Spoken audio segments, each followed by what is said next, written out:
அடுத்த ரூம் என்னம்மா ஏசியோ? அதே ஏசி ரூம் தான் அது வந்து ஆனால் நீங்கள் டபுள் பெட் ஒன்று தான் இருக்கேன்.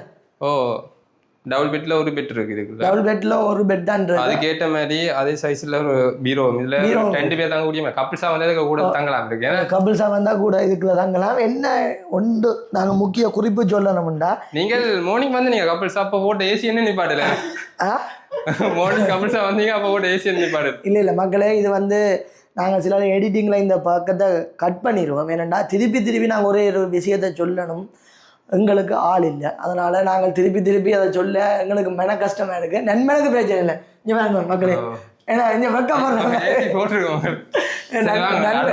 இல்லை அதுக்கு முதல் நண்பனுக்கு உண்மையாகவே ஆள் இருக்குது, அதனால் வெக்கப்படுறான். இப்போ எல்லாமே ஒரு வேதம் தானே, எல்லாமே ஒரு ஆசை. நீங்கள் சொல்ல ஒரு சந்தோஷமாக இருக்கு.